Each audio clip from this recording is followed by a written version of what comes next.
I'm Bishop Darrell Watkins, and let's queer up politics. Pentagon ordered to restore queer books and lessons in military schools.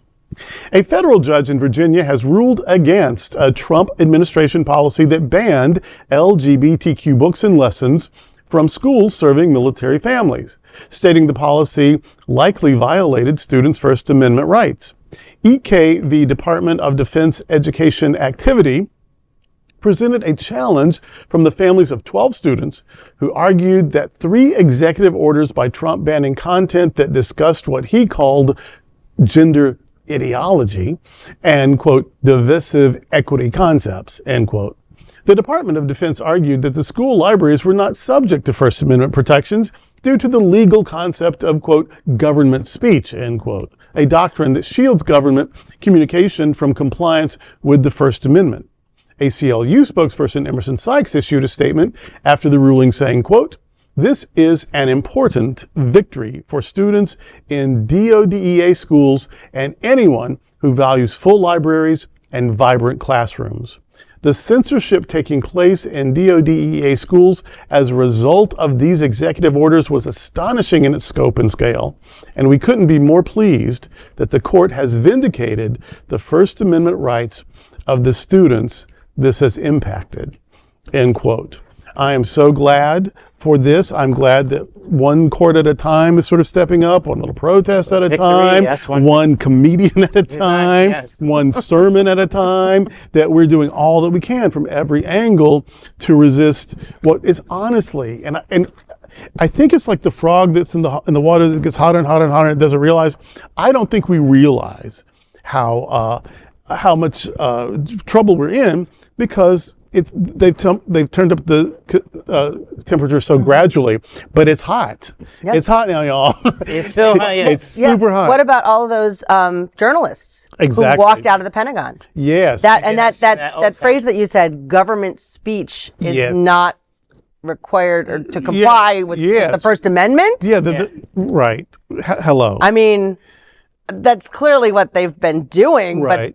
But to have it like spelled out like that. Basically, it was a loyalty oath. That is true. That's not, this is not. And by executive order to remove books and film. And here's what is bothering me so much is that if it's politically motivated, or if it's culturally about a certain kind of group, or if it's basically, if it ain't white, male, straight, and evangelical Christian, they want to clamp it down. And so this is not only censorship, but this is censorship in service of authoritarianism. Yeah. And only because I get a little squeamish, do I not call it Nazism? Do I not call it dictatorship or whatever? But it's all those. I'm saying it is, and I'm tired of how they're using the trans community right now as a punching bag since the Charlie Kirk death. And I bring that up because they use this. The trans and ours as a distraction or as a projection, because at that service for that person at Kirk's service, they had Grindr crashing. They always using either they're projecting, they're hating, or using us as a distraction. In this case, this administration is both. Yes, there's people who are they're disgusted by us, but also have internal issues with themselves. Exactly, and. It's all playing out right there. And that's classic bullying behavior, but on a government level, find the fewest people that can stand together, like the smallest group, and bully them because you assume that no one else is going to stand up with them, and that is just...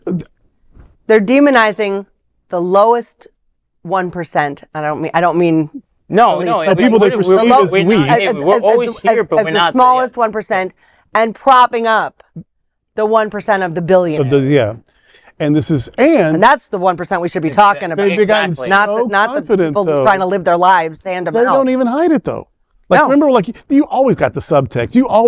You could always figure out the dog whistle. They're just telling you. They're not hiding it anymore. No. That's the part that I actually kind of like, because they're projecting, they're showing their heart on this sleeve, and like I said, we have the numbers. We have people standing up. It does make it easy to know who not to support. Exactly. Exactly. And cruelty is never patriotic.